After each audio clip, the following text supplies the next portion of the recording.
Hello guys, hi, I am CA Harshad Jaju और हम पढ़ रहे हैं आज एक बहुत ही awesome revised standard that is SA number 299, right, जो किसके बारे में बात करता है सर?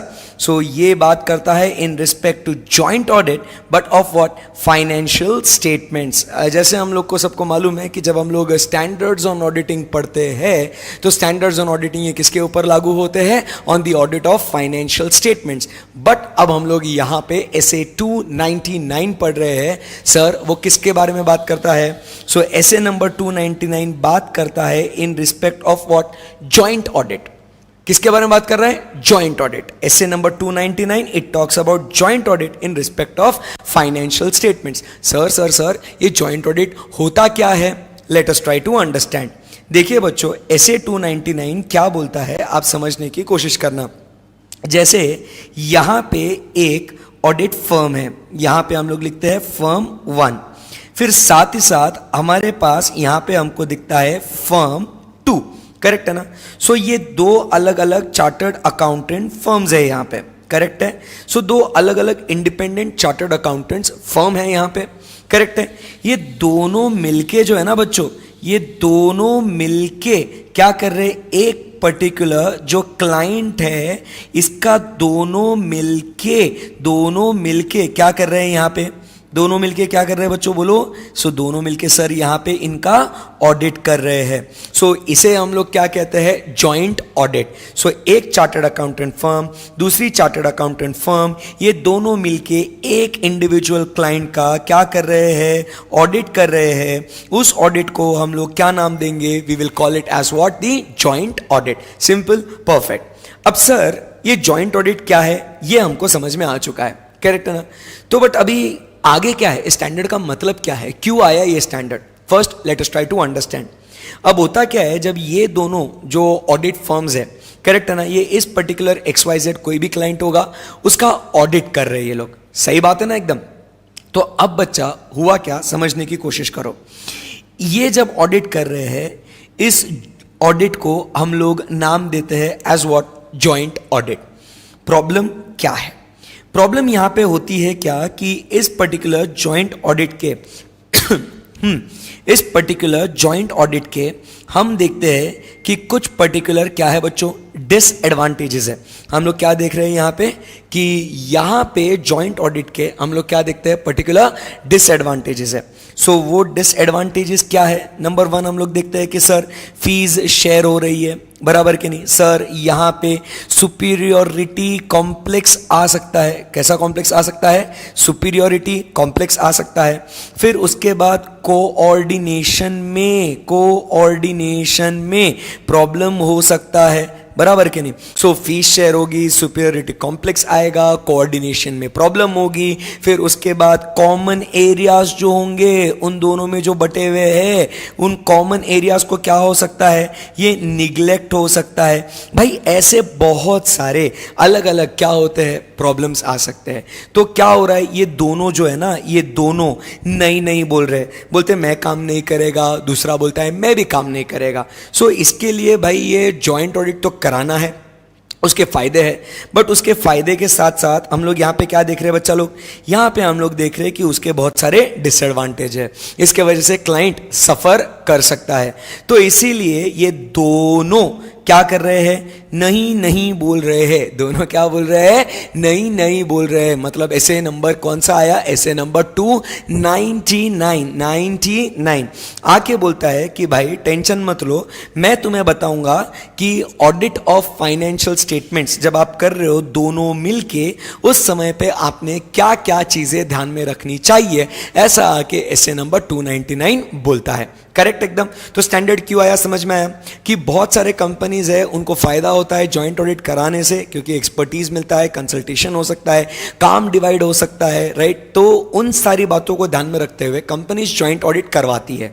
बट वो जॉइंट ऑडिट करवाने के कुछ डिसएडवांटेजेस भी है, कुछ प्रॉब्लम्स भी हो सकते हैं, कोऑर्डिनेशन में दिक्कतें आ सकती है, रिस्पॉन्सिबिलिटीज में दिक्कतें आ सकती है।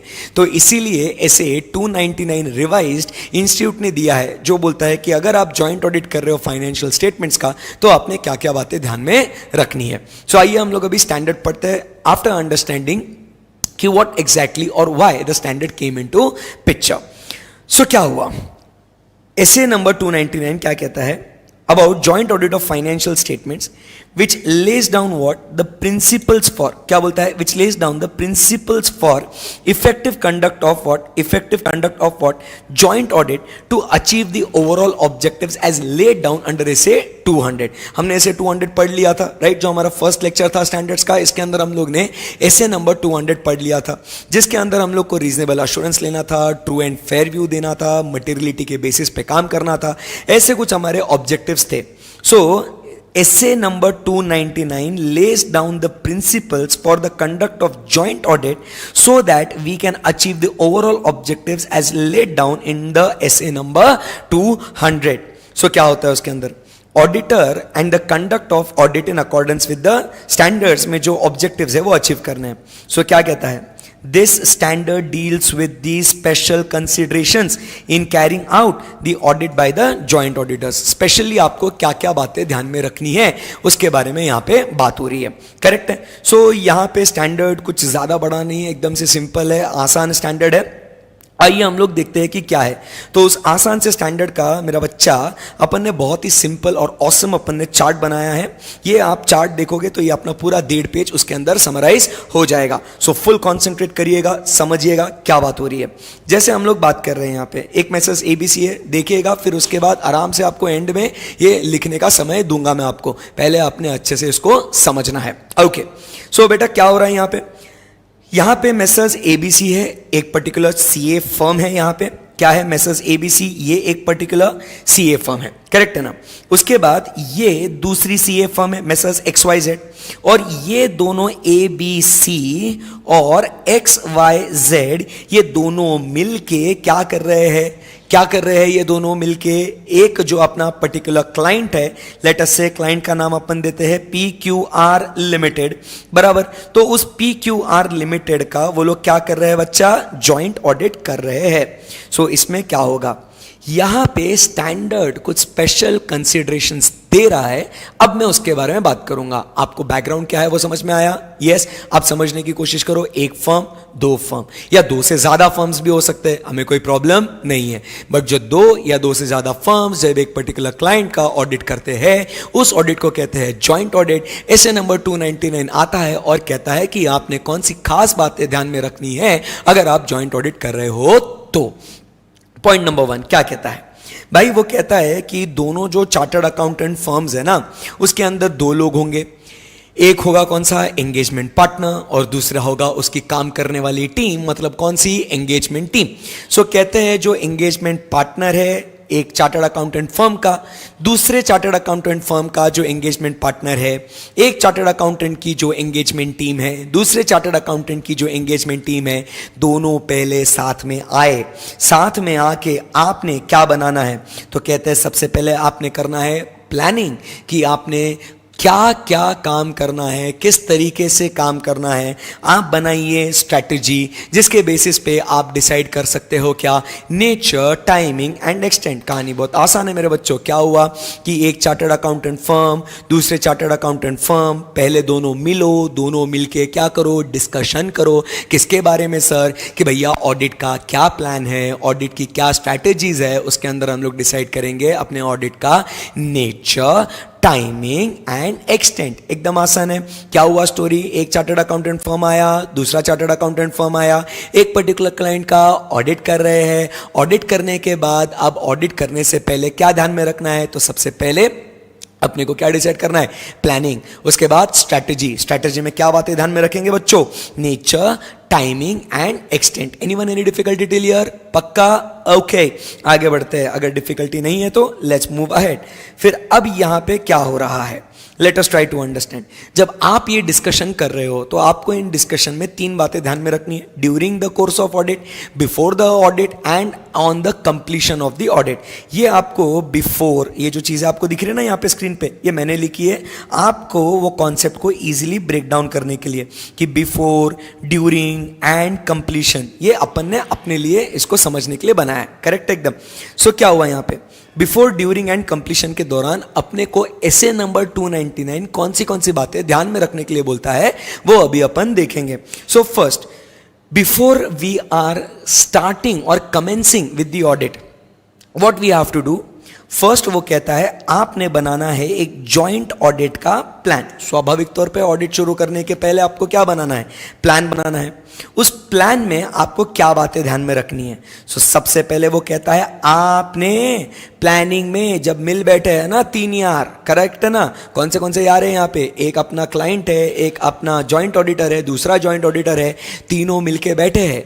तो ऑडिट शुरू करने के पहले उन्होंने आपस में मिलके क्या करना चाहिए, काम को डिवाइड करना चाहिए, काम का बंटवारा होना चाहिए। भाई तू क्या देखेगा, मैं क्या देखूंगा, तेरी रोल्स रिस्पॉन्सिबिलिटीज क्या है, उन सबका डिवीजन होगा। सो फर्स्ट क्या कहता है, there should be what, division of work, correct है ना।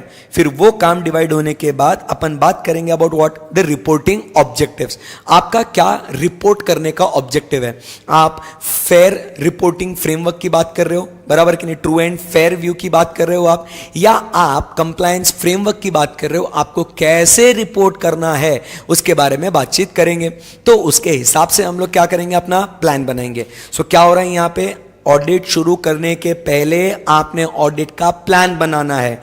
तो उस प्लान में आपको सबसे पहले डिसाइड करना है कि अपने को हर एक पर्टिकुलर जॉइंट ऑडिटर को कितना काम करना है, वो काम को आप डिवाइड करिए, नंबर 1। नंबर 2, आपने प्लान डेवलप करना है based on what, reporting objectives. Simple सी बात है, अगर आपको आपका गोल नहीं मालूम, अगर आपको आपका ऑब्जेक्टिव नहीं मालूम कि आपको क्या अचीव करना है, तो भैया आप प्लान कैसे करोगे बताओ। मैं अगर आपको बोलूंगा चलो बच्चों प्लान बनाओ, बराबर के नहीं, आप बोलेंगे हाँ सर चलो प्लान बनाते हैं, बट एक बच्चा पूछेगा अरे सर कौन सा प्लान, किसका प्लान, क्या प्लान, बराबर है कि नहीं। सेम तरीके से अपने को अगर ऑडिट का प्लान बनाना है तो ऑडिट के प्लान में अपने को क्या रिपोर्ट करना है, अपना क्या रिपोर्टिंग का ऑब्जेक्टिव है, वो पहले मालूम होना चाहिए ना, क्यों, उसके बाद फिर अपन क्या कर सकते हैं, प्लान कर सकते हैं। सो पहला पॉइंट क्या कहता है, काम को डिवाइड करिए। दूसरा आपने क्या करना है, आपने रिपोर्टिंग ऑब्जेक्टिव्स को डिसाइड कर लेना है। थर्ड, आपको क्या करना है, significant factors which is important to guide the engagement team efforts. Significant factors होंगे कि बाबा रिस्क ऑफ मटेरियल मिसस्टेटमेंट कितना है, सिग्निफिकेंट मैटर्स लास्ट ईयर के ऑडिट में क्या हो गए थे तो इस साल को अपने को ध्यान में रखना है, कुछ फ्रॉड्स वगैरह नोटिस करे थे क्या अपन ने, तो कुछ ऐसी घटनाएं कुछ घटी थी, बराबर के नहीं, वो सिग्निफिकेंट है आपके लिए, तो उन बातों को भी ध्यान में रखना है कि उसके हिसाब से हम क्या करेंगे, अपने एंगेजमेंट टीम को बोलेंगे कि भैया आपने क्या काम किस तरीके से करना जरूरी है। उसके बाद आपने प्रिलिमिनरी एंगेजमेंट एक्टिविटीज भी करना है, जो आप बेसिकली अंडरस्टैंडिंग लेते हो, करेक्ट है ना। और ये सारे पॉइंट्स आपने ऑडिट स्ट्रैटेजी कैसे बनाना है उसके हिसाब से आपने ऐसे 230 में भी पढ़ा हुआ है। एंड देन आखिरी में इन सारी बातों को मद्देनजर रखते हुए हम लोग क्या बनाएंगे, अपने ऑडिट का नेचर, टाइमिंग और एक्सटेंट अपन डिसाइड कर लेंगे। ओके, वापस से एक बार हम लोग बात कर रहे हैं ऐसे नंबर 299 जो बात करता है joint audit of financial statements. उसके अंदर हम लोग ने देखा कि 2 or more than 2 chartered accountant firms are conducting the audit of a single entity.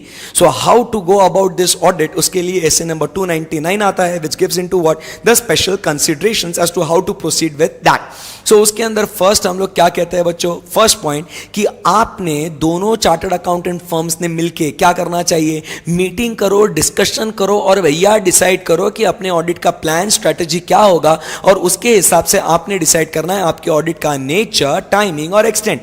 तो इसमें आपको 3 बातें ध्यान में रखनी, एक तो ऑडिट शुरू होने के पहले, ऑडिट करते दौरान और कंप्लीशन के समय पे।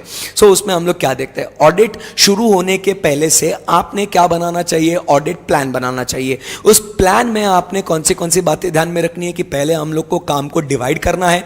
नंबर 2, हम लोग को अपनी रिपोर्टिंग ऑब्जेक्टिव्स क्या है वो आपने ध्यान में रखना है, क्योंकि उसके हिसाब से ही आपका प्लान बनेगा। तीसरा, कोई सिग्निफिकेंट फैक्टर्स है जो आपके लिए इंपॉर्टेंट है, जो आप एंगेजमेंट टीम को गाइड करने के लिए इंपॉर्टेंट रहेगा। Number 4, preliminary engagement activities, audit accept करने के पहले आपने कुछ बेसिक अंडरस्टैंडिंग लिया था क्लाइंट के बारे में, उसके बारे में आप जानकारी रखिए।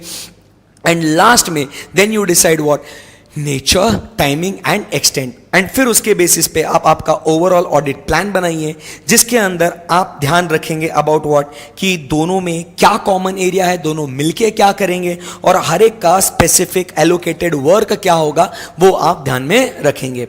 एंड फिर उसके बाद आप अब ऑडिट करने के लिए तैयार है। समझ में आई बात है आपको? तो ये जो है बिफोर कंडक्टिंग द ऑडिट की बात हो रही थी, आई बात समझ में आपको? परफेक्ट। उसके बाद during the course of audit, simple सी बात है भाई, क्या करने का है मेरे को, I need to assess the risk of material misstatement. Everybody, मैं चार्टर्ड अकाउंटेंट हूं, मैं ऑडिट कर रहा हूं, obviously I have to do what, assess the risk of material misstatement as per SA number 315। मेरे को वो काम करना पड़ेगा। हम सबको मालूम है internal inherent risk plus control risk combined together is called as what, risk of material misstatement. क्यों? क्योंकि उन रिस्क ऑफ मटेरियल मिसस्टेटमेंट के बेसिस पे ही तो मेरा क्या डिसाइड होगा, नेचर, टाइमिंग एंड एक्सटेंट। तो ऑडिट करते दौरान मुझे क्या करना होगा, I need to assess the risk of material misstatement. But वो रिस्क ऑफ मटेरियल मिसस्टेटमेंट कौन से एरिया में होगा, जो मेरा एरिया एलोकेटेड होगा उसके हिसाब से ना, तो वो आपको पता कैसे चलेगा, based on what, the engagement letter. Third, वो एंगेजमेंट लेटर सबने क्या करना चाहिए, एक्सेप्ट करना चाहिए by all the joint auditors, and then it should be communicated with those charged with governance. Anyone any difficulty till here? Now वापस एक बार, audit करते दौरान, बस स्टैंडर्ड खत्म होने आ गया बच्चों, बराबर के नहीं, तो ऑडिट करते दौरान हमने कौन सी बातें ध्यान में रखनी है मेरे बच्चा, सो बोल। ऑडिट करते दौरान हम लोग ने सबसे पहले क्या असेस करना है, risk of material misstatement. Second, अपने को कॉमन एंगेजमेंट लेटर देना है। थर्ड, वो एंगेजमेंट लेटर सबने साइन करना है, एक हमारे पास रहेगा और एक हम लोग देंगे दोस्त चार्ज्ड विद गवर्नेंस को। बट अब यहां पे आपको मालूम है, जब अपन बिफोर द ऑडिट हमने काम डिवाइड किया था, एक कॉमन एरिया है, बराबर कि नहीं, और एक डिवाइडेड एरिया है। तो सर जैसे आप शुरुआत में बोल रहे थे कि बहुत सारे कुछ क्या हो सकते हैं, डिसएडवांटेजेस हो सकते हैं, कॉमन एरियाज निगलेक्ट हो सकते हैं, कोऑर्डिनेशन नहीं हो सकता है, तो सर उस समय पे जिम्मेदारी कौन कौन लेगा? तो क्या कहता है बच्चा, ऐसे अगर वो काम जब डिवाइडेड है तो वो जितना जिसके हिस्से में जो काम आया है वो उसके लिए उतना रिस्पॉन्सिबल रहेगा। So there will be separate responsibilities for each joint auditors responsible for the work allocated to him, बराबर कि नहीं। और जो काम डिवाइड नहीं हुआ है, जिनमें कॉमन डिसीजंस है, दोनों रिपोर्ट साइन करने के पहले अग्री कर चुके हैं, और स्टैट्यूटरी रिक्वायरमेंट्स की बात आती है जहां पे उन सारी चीजों के लिए वो दोनों या मोर देन टू वो joint auditors jointly and severally responsible रहेंगे।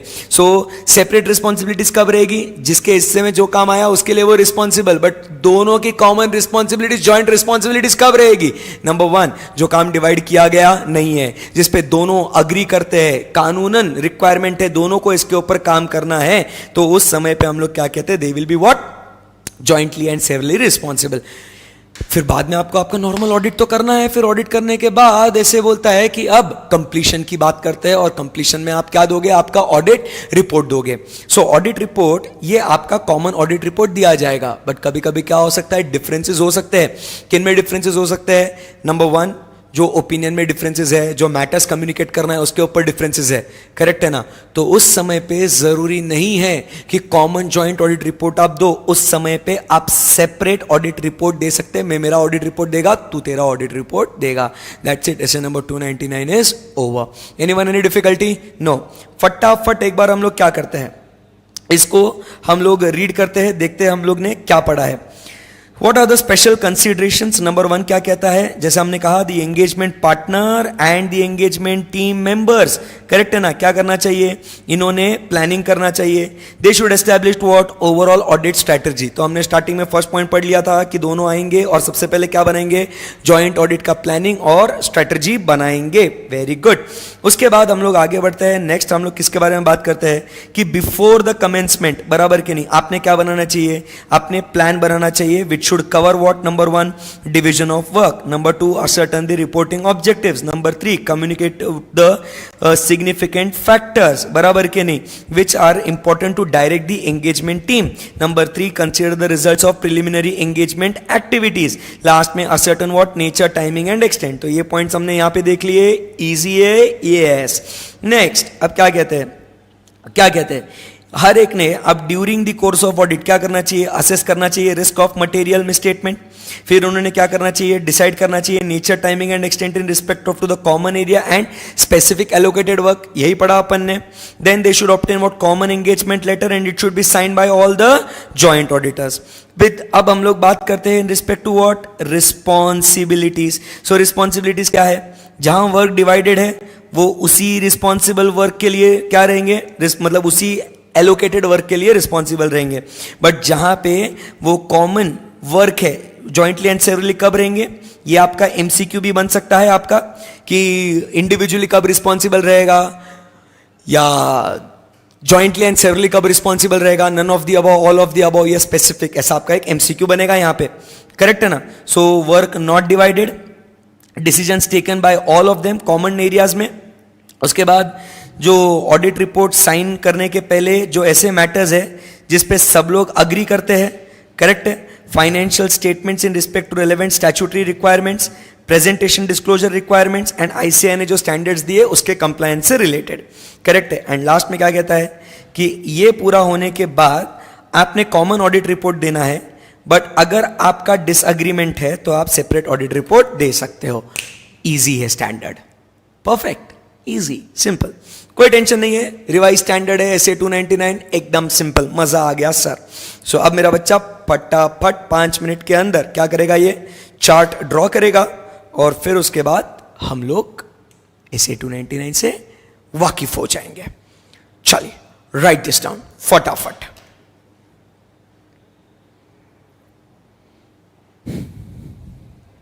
चलो हरी आप, फिर एक बार लास्ट में रिवाइज करेंगे.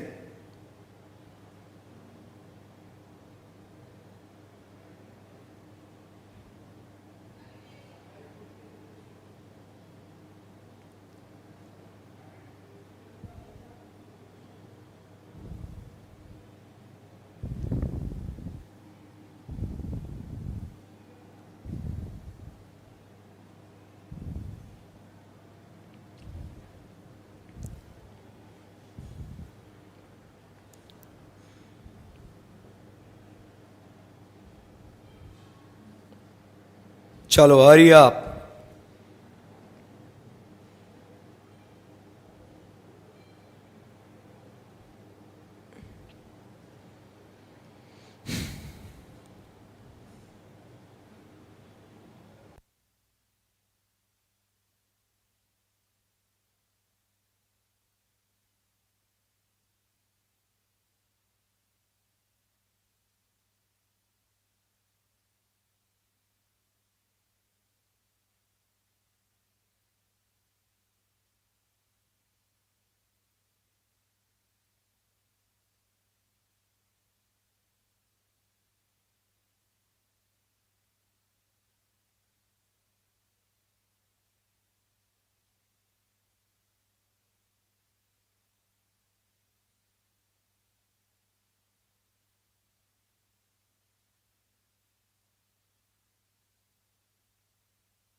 चलो कहां तक पहुंचे? लिखो लिखो।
चलो, सो आई बिलीव सबका हो गया होगा लिख के, नहीं हो गया होगा तो पॉज करके लिख लेना. Correct. So here we complete with what SA number 299 joint audit of financial statements. I hope आपको ये पसंद आया होगा. Right. So give a thumbs up. Right. Thank you very much guys. Bye bye. Take care. So आगे के सारे lectures देख लेना स्टैंडर्ड्स के. Right. Wish you guys all the very best. Bye bye.